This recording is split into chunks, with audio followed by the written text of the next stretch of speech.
word to wise. Grass only greener when it's fertilized. Gave them truth in these songs, they prefer to lies. Destiny beautiful, adrift in her purple lies. You can't see me, you Stevie. Wondering how I reach more evolutions than Evie and make it look easy.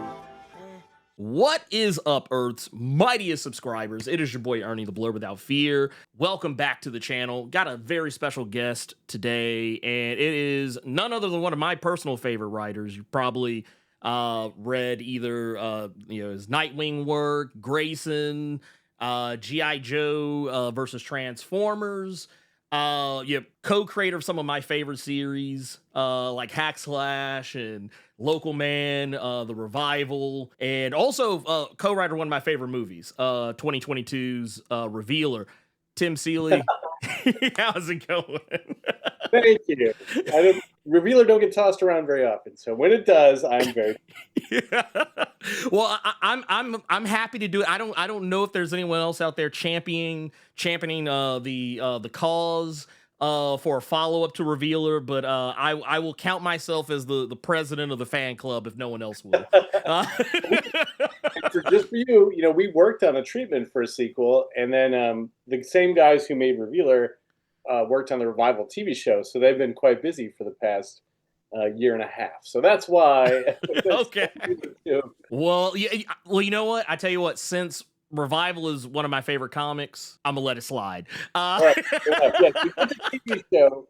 Same. The director of the movie is the showrunner of the show. The producer of Revealer is the producer, co-showrunner of the show. So you get the band back together, but with some more money than we had for that film. So. Well, I love to see it. I'll have to keep my fingers crossed because I'm really excited for the show. What I'm also equally excited for is what you're doing with Godzilla, because while it just so happens, you've already written some of my favorite things, Godzilla is also another one of the things I really love, and I really enjoyed the first issue. Thank you. That you put up. Like, I knew I was going to like it. I'm not going to sit here and act like I was surprised or anything, but like, I knew it would be good, but I didn't know exactly how good it was going to be. Oh, thanks, man. Yeah, I think we got to go big. I mean, that first issue is like an issue and a half worth of stuff, so it's appropriate that it's Godzilla, that it's kaiju size, but it's a big fat story. One thing I was curious about, because this is a new era of Godzilla. This is the Kai-Sei era, and in your own words, how would you describe what the Kai-Sei era is for the uninitiated? Yeah, so the Kai-Sei Era essentially is a linked universe which allows for us to do multiple titles, but essentially it's a completely new scenario for Godzilla. It takes place in a world in which there have been Godzilla attacks for many years, and each country has dealt with it differently. And our story kind of catches up with an American G-Force unit that has kind of been, disconnected from the rest of the world. America has done some things in the meantime that has made them sort of a pariah nation, and so they come back to the world at large with their own method of fighting Godzilla. And in this, they have found a superpowered kid, which they call a G-mutant, because they get their powers via this same energy that inhabits Godzilla called Kai-Sei, which strange beast energy is the very, very bad, rough American translation of this word. And so it's on brand for us. Yeah. Well, and Godzilla is by itself a bad translation, I'd say. So it's like a high action series. This one is essentially the G-Force team trying to figure out ways to beat Godzilla while having this superpowered kid who has the power of Godzilla and may be just as angry. And so that's the main title. And there's affiliated titles because this is such a large universe. One of them is called Into the Dead Zone, which follows a sort of wasteland area of the United States that may or may not be connected to the fact that America is a pariah nation, because maybe we did something we shouldn't have and blew up half our country. And so there's that. And then there's Starship Godzilla, which plays with Mechagodzilla as a giant ship. And it uses all the awesome existing space characters from Godzilla. So all the cool aliens and all the cool space kaiju, they all work in that world. So The books are all kind of contemporaneous. They take place near each other in the same world, and that means that they can cross over with each other. What I loved about the other two that you mentioned was how they all have, in comparison to the main Godzilla book, they all kind of have like a very distinct kind of vibe. Like when I see Starship Godzilla, like that was like one of the first things I thought. Was like, okay, this is where I can expect to see like Space Godzilla and Gigan like show up. This is where I can expect to see this. And then when I saw like Into the Dead Zone, like I immediately started thinking when I first looked at it, I was like, man, this looks like it's gonna be as wacky and as zany as another series that's a personal favorite of mine, Ultra Mega. So I was like, I'm in. You got me there. But one of the things that really attracted me to your series, I guess I like strange things, and I don't know. I'm pretty sure I'm probably one of like 10 people who enjoyed this movie, Godzilla Final Wars. And when I saw that you were implementing G-Force, I got really excited because I was like, oh wow, I might get to see some wacky, wild people shenanigans like in that. You mentioned earlier Jacen, who is probably one of the more, like, compared to the other characters, probably the most different. Like, what can you tell us about Jacen and his journey into becoming a G mutant? Well, I don't want to get too much into it because it is part of. He has a mysterious backstory, as all good central heroes and these kind of things do. But he essentially, he was found in a orphanage in New York City after an attack, and his power is that he is able to absorb Godzilla energy and use it. And so he's just chock full of this Kai-Sei energy, but he can use it all kinds of ways. He can punch with it. He can fire big old energy blasts. He can do all this kind of stuff. But he has to be really careful with it because he's just a little guy with this immense power, and he's essentially a ticking bomb. So, so we get to have this character who can kind of go toe to toe with Godzilla, literally, but has to be really careful with it because he could easily kill everybody around him. So, we play this story. One of the things that I always really loved about Godzilla and the idea behind it is that Godzilla's kind of Earth's vengeance on humanity. It's like he did all this stuff, and the Earth is like, I'm sick of your shit, and it, essentially unleashed Godzilla upon us, and Jacen is sort of the vengeance for the vengeance, right? Like, so the Earth gets back at us, and humanity goes, no, fuck you. And so it's this kind of back and forth, and so he's this really like, kind of angry kid. He's lost everything that he ever had, and he kind of feels like he has nothing to lose, but he's also this really sort of centered human character because of all the things that he's been through. And having G-Force is kind of the first time he's got a family. So we play a lot with that as well. So it's a chance to kind of do a, kind of a superhero series in a way, kind of something, like One Punch Man or something in the vein of that, which is kind of a superhero series anyway. But it's this really, sort of aggressive teen hero story, which I think will appeal to a lot of people. But it's also, it's a Godzilla story. So there's tons of metaphorical, important ideas in here because that's what Godzilla is, right? Godzilla is not just about a big lizard. Like, right. Godzilla's about, Cold Wars and nuclear, escalation and about how we've harmed the environment. And it's about, so many more things than that. So this book, I feel like, has to do that too. Well, I think it does it really well, just in terms of with a lot of the different characters are bringing to the table. I was actually, what I think actually really impressed me the most was some of the characters that got included in it. And I don't know how much you can say about this, or how much we can really dig into with this, but one of the characters I think I didn't really expect to see in it was Jet Jaguar. Jet Jaguar. I love Jet Jaguar. Like, I was here for it. Yeah. But I was like, I wasn't really sure, like, because like it's a pretty interesting like ragtag band of characters from different backgrounds, all have like huge personalities. all of them, you know, just kind of they all have their own like gravitational pull pretty much in terms of personality. But like Jet Jaguar, who probably might be the most simplistic character, was also one of the most expressive characters out of the bunch. I first saw Jet Jaguar because of Mystery Science Theater, Okay. 25 years ago probably, and I just thought, what a crazy idea that he is. I mean, he's a robot. He changes size.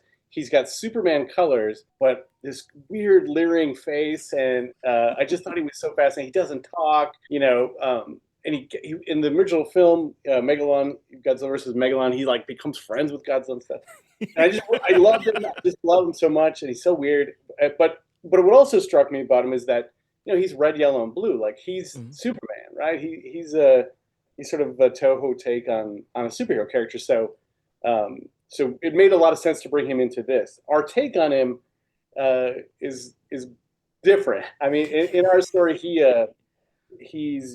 was a gift to the United States at some point, but we didn't know how to fix him, and so he hasn't been upgraded since a long time ago. And so since like the '90s, he's got the same theme song, and it's all he can say. And then as you go on, we'll learn a lot more about Jet Jaguar. He's got a pretty tragic story, actually, but in this, you kind of start out with he's just such a cool visual. He's such a weird looking character, and he can grow and do crazy stuff. And obviously, Jet Jaguar, inspires characters like Ultraman, and all these, an entire genre comes from Jet Jaguar, really. So I felt very, it was very important that I use him and do a good job with him as well. Well, you did a pretty fantastic job, I think. The other characters were really cool. I had a lot of fun with them. Like, they were all great. But yeah, he was definitely, I would say, the most memorable of a lot of them, just because of he was so adorkable. It was crazy. I never thought in 2025 I would be like, man, you know what? Jet Jaguar's back. Yes. But I'm here for it. He's in there's a version of Jet Jaguar in the anime 0 Point. And so, but there's this like a very updated version, and I kind of felt like, we should use the original design and make it so that him being old is part of the story. It's such a simple idea. I mean, I don't know if you know the background Jet Jaguar, but in the contest, it was like they had a contest for kids to make up a new character, and so some kid made up Jet Jaguar, and his name is also a mistranslation, like so much else. We didn't know what we were doing. We didn't know. And it's also, partly it's like, and sometimes Japan would make something that, they were like, well, this will appeal to English speakers. And so there's always this weird kind of cross-pollination of crazy ideas, right? Like, so I feel like he's a perfect character to be in this, which is meant to be this crazy cross-pollination of a whole bunch of different ideas. Well, one thing that I was, kind of talking about like a cross-pollination, like one thing I really enjoyed about, what I've seen of this so far is that it's definitely doing its own thing. Like, just creating like this, this new, fresh story. But at the same time, there's also lots of like, kind of like, speaking of Jet Jaguar, lots of like, kind of love letters, to Godzilla fans of, I would imagine, pretty much any era. When you were conceiving the story for this, what were like, I guess, the inspirations that really stuck out the most? I guess from like Godzilla's history that you just really wanted to get in there. I mean, one of the things. So when I got this gig, the original thing was I'd written the Godzilla versus Chicago story, and I was working with this editor, Jake Williams, and he and I really got along really well with this kind of understanding of new and old and fandom versus like trying to make something approachable, and so that was kind of a riff he and I had while working on Godzilla versus Chicago. And so when this title came up, he was like, would you want to do more with Godzilla? And he threw me the rough idea, which was, I want to do a big epic fight comic centered around like a team that is supposed to go after Godzilla. And so my immediate thing was like, I'm throwing all this stuff because I know Godzilla. I've seen all the movies, I think, at some point or another. I'm like, well, you got to have G-Force. You got to have this. You got to have this. And Jake was like, whoa, wait. It can be some of that stuff, but it's a new continuity, so it doesn't have to be connected to anything specific. So I think the way that we approached it was everything has happened, but none of it is like you don't have to have seen. It's not super specific. Like so, everything, all those films at some point, even if they're a reboot or whatever, they all exist as a possible thing for us to draw inspiration from. But it's new, right? So I can't get rid of my own personal experience with Godzilla stuff. And someone pointed out the other day that there was a toy line in the late 90s from Trendmasters that had like a sort of armored Godzilla team out. And they're like, did you pull inspiration from this? I was like, I did. I forgot about it, but I did. Like it was on the back of your head, like you just yeah. And I had some of those figures. I think I had, the Ghidorah or something, and so yes, all that stuff. So the idea was to take literally everything that has existed and distill it into something that it feels sort of authentic, feels familiar, but is new. So I mean, when Jake and I are talking about this stuff, when I'm talking to the other creators, we'll pull stuff from like, remember in the Marvel Godzilla series where he was fighting, Red Ronin and like all this stuff. None of it is like canon, but all of it is grist for the mill, So like, and within that huge stew of possibilities, trying to sort of pull this, very honest and sincere and hopefully really energetic and exciting narrative from it. It's kind of funny you mentioned the some of the things that you didn't like, you remembered but you didn't remember, because I was kind of, as I was reading through, like it kind of clicked a lot of things for me. Case in point, when I first saw G-Force pop up, and I was like, oh wow, I was like, man, I kind of slick forgot that was a thing. Like I was like, oh yeah, it's like, yeah. Like in 4 different incarnations there. And like there's lots of other little stuff. Like it's been a long time since I've gone back and watched some of the some of the older films, but like I've watched pretty much, I kind of like you, I think I've pretty much watched all of them at some point or another to some degree. But like, yeah, I thought it was really cool that like, yeah, this is kind of one of those worlds where anything could really kind of pop up at any moment, from that. But there's also like, what I think is, some really cool new stuff that's going on too. There's kind of a tease of a, as any, good Godzilla story is going to have, there's always going to be another monster or, some kind of other force that's out there that, Godzilla has to, deal with at some point, and humanity also, has to deal with too on some level, depending on the film. And I don't want to go too terribly deep into specifics on it, but because it's a pretty, what I thought was a really cool reveal towards the end of the issue. The wider world of of the monsters kind of pops up in this, and there's like a new threat that's kind of like rising up. What all went into coming up with like a new threat for Godzilla? Oh man, I mean that's a good question, because I feel obviously to some degree a lot of stuff has been done with, the enemy kaiju and anything you can think of. Like it's you're like a big spider, like it's Kakabongo, he's like it's been done.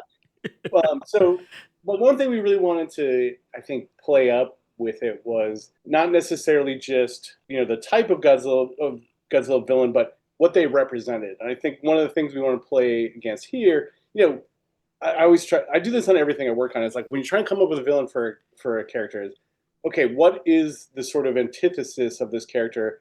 But also, what is once you decide that antithesis, what do they share?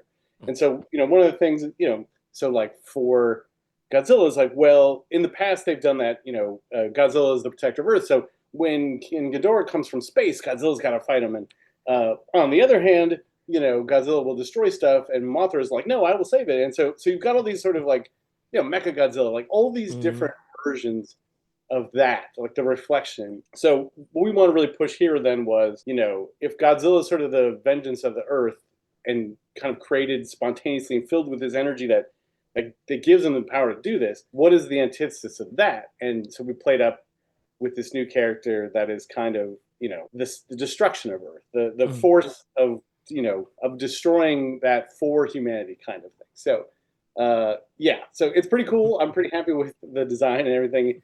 And we really want to play up, I don't want to give too much away here, but, really using the sort of aesthetic stuff that you're so familiar with in Godzilla, because, if Jacen has the fire of Godzilla, he's the literal sort of energy, then we wanted to play with characters who had other parts of Godzilla. So, yeah. So that's kind of how I think we played it. We came up with this kind of trinity of characters, Jacen and two others, and how they're kind of related to each other.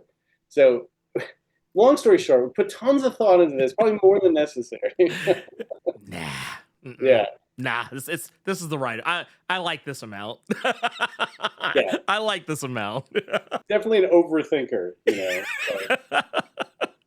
Well, I think it has served you well.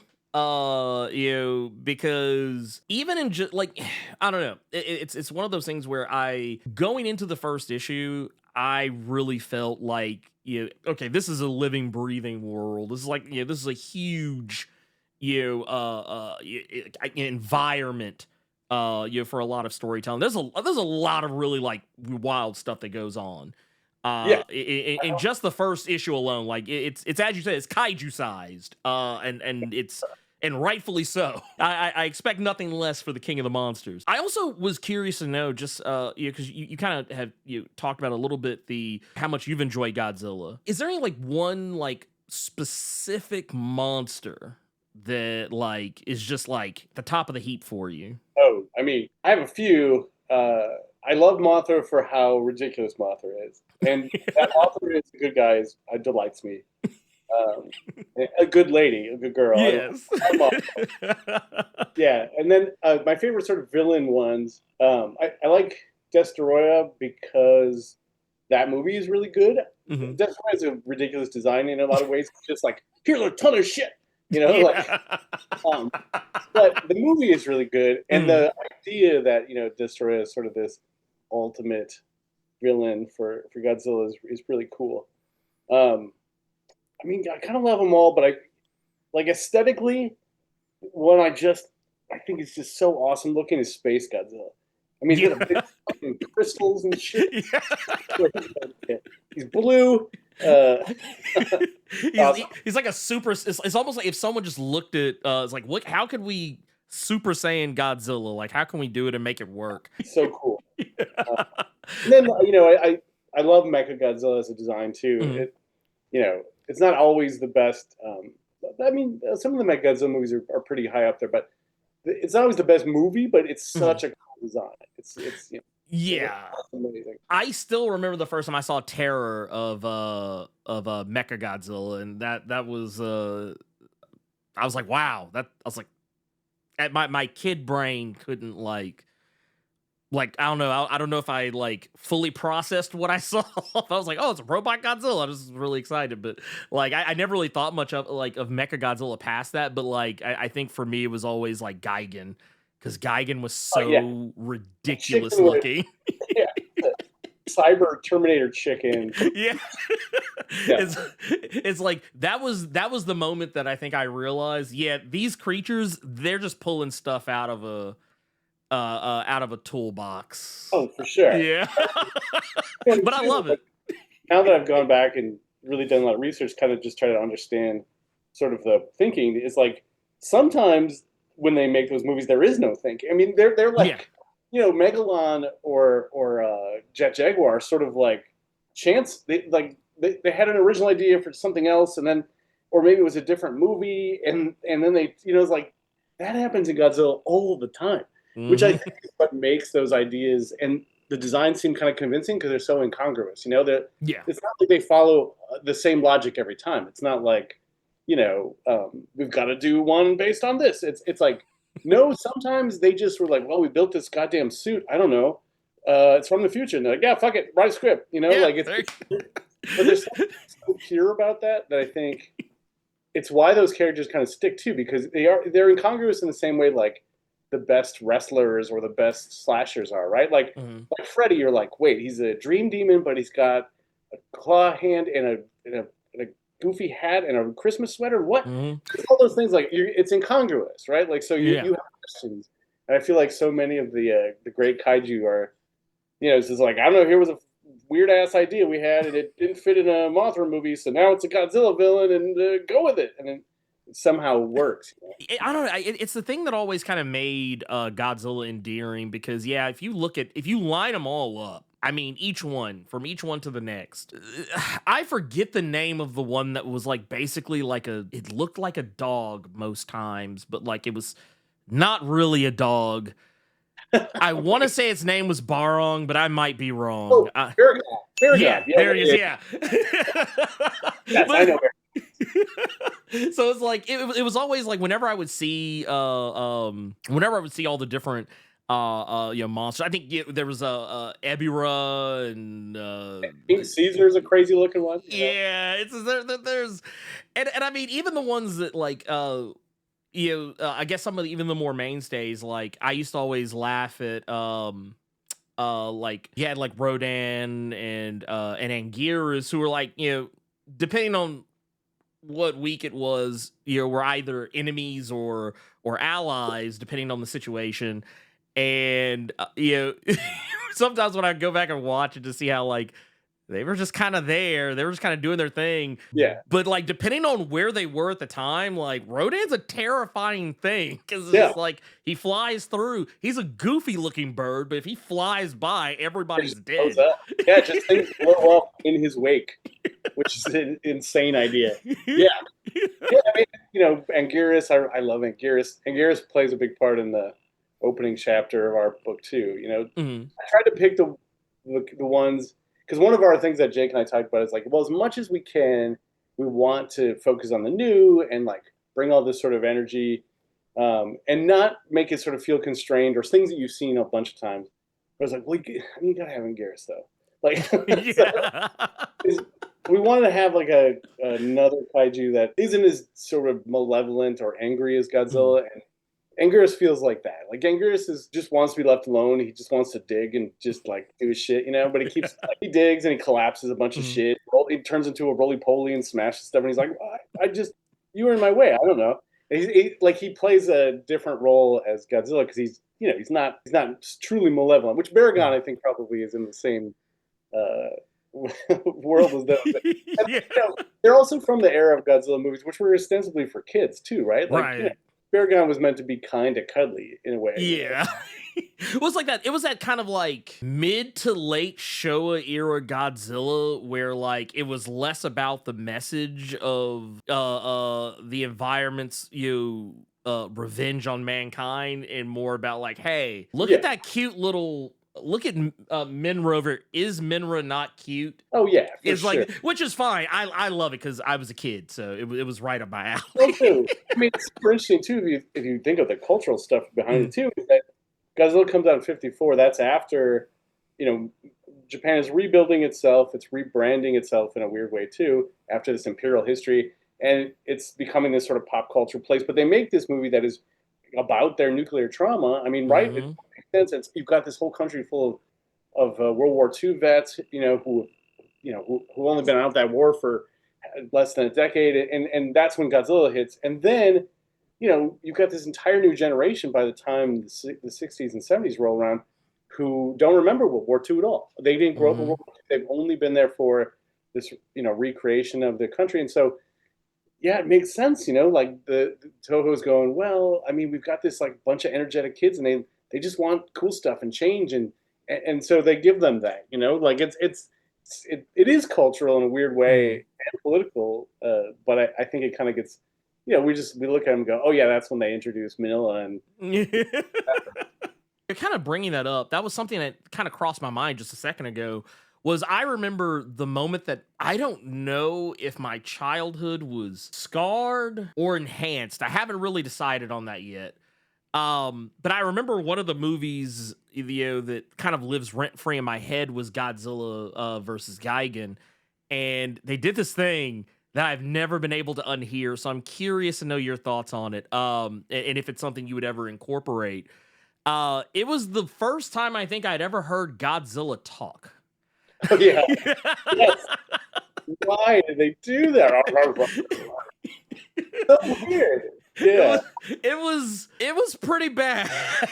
But yeah. But it was a strange idea. It sounded like a tape in reverse or something. Like one of those things too. Like when I'd seen as a kid, I must have just washed over me and something, and then I kind of forgot it when I rewatched all these movies. In the last 3-4 months, whatever. When that came out, I was like, "What the no." That wasn't in the original, was it? Like I just completely forgot that was there. Yeah, because he like talks to Rodan. I mean, and it's funny too. It's like you can tell why they did it because they're like, oh shit, we gotta have them tell each other about the thing and the Monster Island and the gag and all that shit, And then Godzilla like,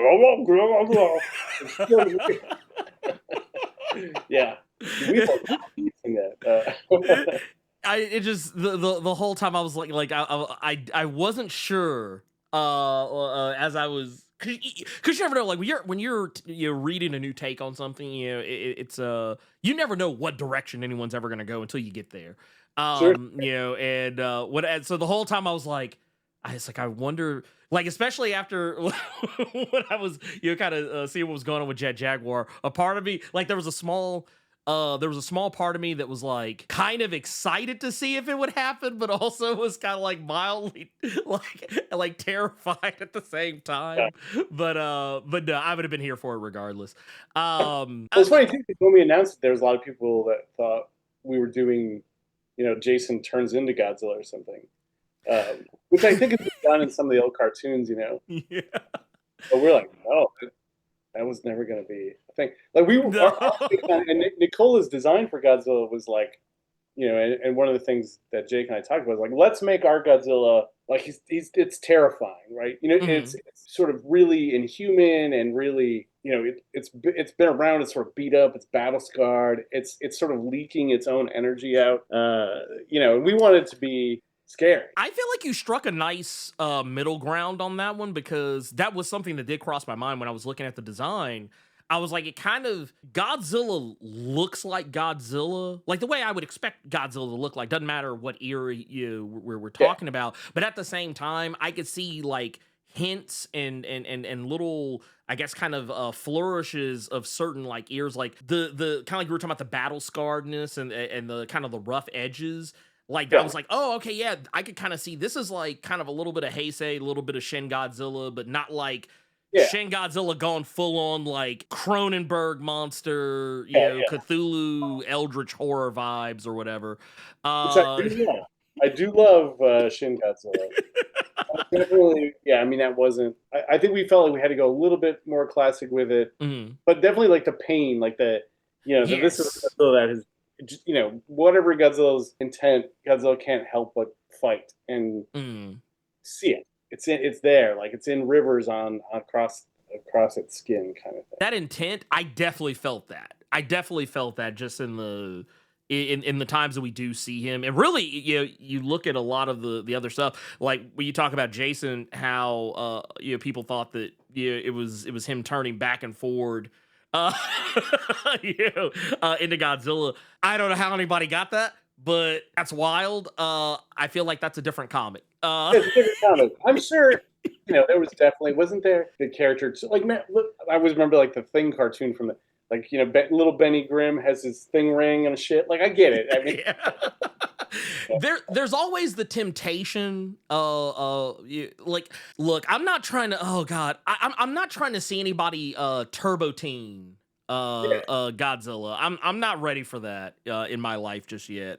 Wait till I'm gone. Wait till I'm gone to do that, because it seems like this is going to be a huge universe. We've already got a couple of spinoffs on the way that are going to be all kind of interconnected. I guess with how you've been setting up G-Force, and it's all pie in the sky at this point, but like, would there be any like I guess with the Japanese equivalent, because it kind of seems like there's a huge story that's kind of lingering over there with Japan. See them in issue 4. So yes, sweet. They do this Japanese G-Force team. I just wrote the scene where they are in it. So yeah, I mean, absolutely something I want to play with, because the character Rumi, Dr. Chiba, is from Japan, and she's been sent over here for reasons that are not immediately clear. But she was from the Japanese G-Force unit, and they had a real different way of dealing with kaiju. So yes, we will see how how they did things differently than the American. Full disclosure, before doing this, I actually was talking about this with my audience this past Saturday. Just kind of putting them on game about the series ahead of time. And one of the first things that came up in the audience, and actually I didn't think about it when I was reading it, but like now that I that it's been said to me, it's living rent free in my head. Someone in my audience said that they're like, wow, this looks like if Kaiju number 8 didn't squander its plot somewhere down the road. It's like this is a better version of Kaiju number 8, and I didn't really think about it very much until then. But like that is something that like when it comes to like the G-Force theme, obviously taking inspirations from the original G-Force team and and everything else, but like were there any like other things that like kind of bled into your inspirations for the story? Yeah, I mean, for sure. One Punch Man. I was not familiar with Kaiju 8 until we were working on the series, and Ola mentioned it. I haven't read it, but I've seen the design. So Great story at the start. Yeah. Not an influence on me particularly, but definitely an influence on Nicola there. I mean, obviously, like, it's pretty impossible not to have something where people fight giant stuff and not feel a little inference from Attack on Titan. Also, another thing, I'm not a huge fan of it. I don't love it. But clearly, like, that's a very clever way to do, this kind of story. And a lot of it is sort of like, these are all things influenced by Godzilla, so we're going back and pulling some of those ideas back in. So yeah, a little bit of those two. And then I think for, sort of tonally, it's a little bit RoboCop, honestly. It's a little bit, there's at least a couple moments where you're going to be like, oh, I see what he's talking about. Yeah. Because there's like a lot of, kind of satire to it. So yeah. So it's like, it's a combination. And then, it's kind of impossible also not to, there's a little bit of like sort of Warren Ellis era authority to it, or Mark Miller Ultimates, not in the sort of attitude, but kind of in this way that like a superhero event would affect the whole world kind of thing. So that part, I think there's a little touch of that as well. When you talk about the RoboCop shenanigans, that was something I did think about. Was I don't know why my mother let me watch that movie when I was so little, but it kind of informed a lot of my my thought processes as a kid as I got older. But I actually kind of I dug the way that people kind of talked about the the situation with the kaiju and the dead zone, and the way that people kind of I guess addressed all the stuff that was going on in the world around them in a way that kind of gives you that same kind of biting commentary that is like, hey, this is what it is. And I think a big part of our take on this is Godzilla is inherently a Japanese creation as a pop culture phenomenon, as a character, as a in story thing. Godzilla is a Japanese phenomenon, and so I really want to center that idea, but I wanted to have it take place in America. So all the stuff relies a little bit on this idea that like they created Godzilla. What do we got? Like we don't have a Godzilla. Like that's and even in the sort of like pop culture sense of, well, then we'll make the TriStar series and I don't know, whatever, and it'll end up Godzilla and everybody will hate it except for I kind of like it, but I mean, in all the ways, I think it's sort of about America reacting to this creation in Japan of something that is so perfect. I mean, as pop culture creations go, and of the last 100 years, it's like, Godzilla, Superman, Mickey Mouse, like. There is a handful of universal, perfect ideas, right? That like translate everywhere and like everybody understands. So, this is a little about envy, Godzilla envy. It's a little bit about that. I think you're actually sitting on something really good here. I think you got a good book on your hands. We live in a very good time right now. Maybe not in some aspects, but in Godzilla, we're living in some really good times. Yeah, we're eating well. Godzilla's everywhere, right? It's like everywhere I look, I can see Godzilla and people are talking about, the character fondly, no matter like where it is that, I'm looking. Seeing this series really, warmed my heart, just because it's one of those properties that, like you said, it stood the test of time. But also, I feel like there's so much good stuff in there to play with, I guess just, in terms, because I know sometimes, depending on the company, with like a licensed property or anything like that, sometimes there'll be I guess some rules to what can and cannot be used. But in terms of the toy box, the toy chest that is Godzilla, has Toho left it wide open for you, or was there anything they were like, nah, you can't do anything with this? The only thing I can't use at all is -1. That's the only thing I can't use. Obviously, it's their main focus right now. So Right. I can't do that. And obviously, I can't use legendary stuff, which is fine. Oh, right, yeah, because that's a whole. And if I'm not mistaken, that's more of the legendary stuff is more in DC's purview. I feel like, whenever something is done with that, at least that's what it's kind of felt like up to this point. But that's pretty damn awesome, though. I mean, well, hey, -1's great. I love -1, but I mean, I like the rest of it too. So this one is something that I kind of wanted to pick your brain about. That is not Godzilla related. Before we get out of here, I wanted to take a moment to ask, once again, I'm a huge fan of Revival, easily one of my favorite comics of all time. So the fact that it's getting a TV show is just chef's kiss. How long did it take for Revival, to come together for television? Was it something that you had been workshopping for a while? I mean, 8-9 years pretty much we worked on this. So and the guys that we worked with, basically, Mike and I had done the comic. Pretty immediately after we started the comic, we got an offer from NBC Studios, and we sold it as a TV show. But after the 2-year license, nothing came of it, and we got the rights back. And so we were kind of let's try something different, because I had been going through the hack slash stuff with Hollywood, and I was just I don't think Hollywood exists to make stuff. I think, their system is sort of just to snare things up and look like they're working, but they're not really doing anything. So, Mike and I were at C2E2 that year, and we met Luke and Brett, and they were these two filmmaker guys who were here in Illinois, not in Chicago, but they basically came up to us and said, "Look, we'd love to do something with you. We're in Illinois. That'd be great." And I said, "I don't know. How about Revival?" And they were like, "What?" And so they took it really seriously. And so Luke and Brett spent years developing all this stuff and building stuff and working with filmmakers and coming up with this pitch work. Obviously they brought Mike and I into it, which was something that we wanted, because obviously we do something with Hollywood, they tend to push you away.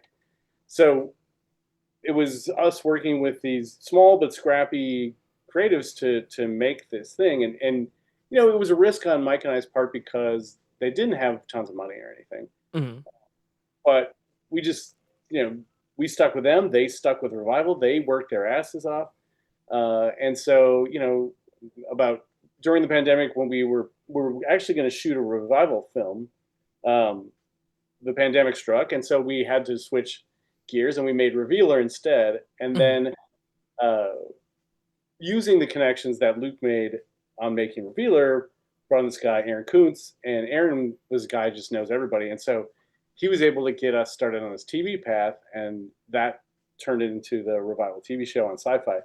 So it was a lot of work, for some for me, some for Mike, a shit ton for Luke, and a lot for Aaron and Brett too. So it was basically just, us taking a big leap of faith with these creators and letting them have the space to get it done.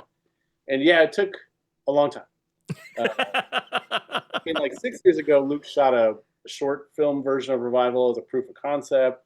That looked amazing. And so but it took all this work to get it going, And so when I was on the set in December, I was like, I can't fucking believe it's happening. It is, it was just a shocker. And then it's funny that in the end, we ended up selling it to Syfy, which is owned by NBC. So There you go. Kind of came from.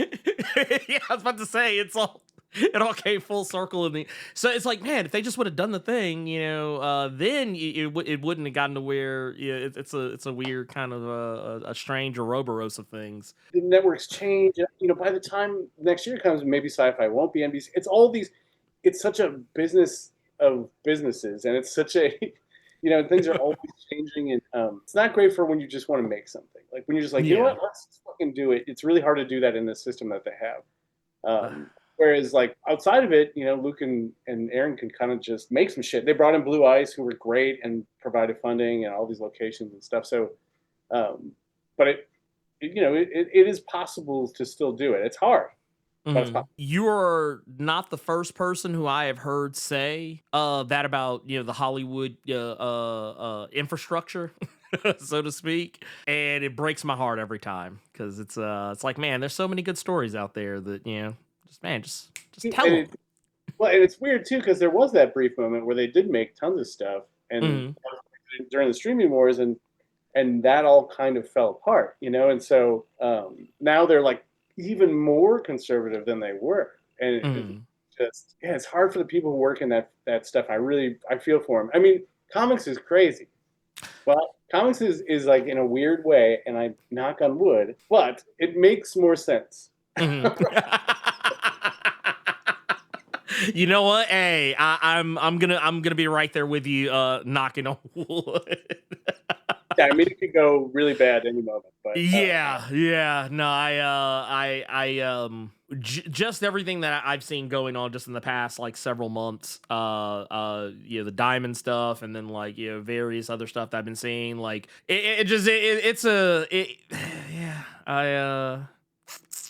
every day I look at it, I'm just like, this could be the day. Today. But the problem, it always just comes down to, and this is a very common conversation, but it always comes down to some rich guy is not rich enough. That's always the problem. It's never, that things aren't, are good. It's not that they're not. It's just that some rich guy somewhere decided he's not getting enough of the pie. And that's always the problem. And comics and entertainment are so particularly vulnerable to that. So, yeah. 8 boats isn't enough. Yeah. I mean, you see it in our politics, obviously, today. Yeah. So, right, exactly. I mean, I feel like if it were, I feel like all this past week, I feel like the word of the day has been oligarchy. If I had a little like graphic, I would just always have it ready. Just be like, oligarchy. But they cannot be challenged on their power in any way. If there's even a chance that they'll lose $1, they will wreck it all. Yeah. We live in RoboCop now. But, you think of the original Godzilla 54, and so much of that was about this sort of very thing of just that like power grabs, and like that we can't live with the Earth, we have to take from the Earth, and Godzilla sort of being this, like we created it, but it doesn't work for us, right? Like Godzilla is the planet rising up against the human oligarchy. we think we deserve Mothra, but we really do deserve Godzilla. Every once in a while, we deserve Mothra. Only ever so often. Yeah, little tiny people. Yeah. They sing a little song, Mothra shows up, she takes care of business, but every other time I feel like we deserve. Yeah, we get the stomp of Godzilla. Maybe. Yeah. I always think back to the deer, the little animatic of the deer eating its food, and the Godzilla foot that was Godzilla versus Bambi. Yeah. That's what we deserve every time. Yep. Well, I'll just say this. I believe is it July the 23rd? I believe is the date for Godzilla #1 to hit shelves, which I think is that the week of Comic-Con? It's the week of Comic-Con. I know because I just got a list of signings I have to do. So. Okay. We'll see. There you go. Confirmed. Comic-Con weekend. I'm just gonna say the thing I always say: go to your LCS and talk to the person behind the counter. Tell them you want this in your pull box. Yeah, for sure. Whole series. And if you have enjoyed any of the previous Godzilla stuff, I think you'll really like this. It's not. I think what the IDW has done with the previous Godzilla stuff, I loved, but it's all sort of unconnected to some degree. There's like here's the Godzilla as a heist story. Here's the the crime story. Here's big flight monster story. And this is a world of which we're going to follow these characters for a while, and we're going to see parts of the Godzilla universe in a way you haven't seen it before, and some of it that you have. But to just try to make something really comic booky, I think Jake always comes back to it, he's like, Godzilla's so perfectly comic booky.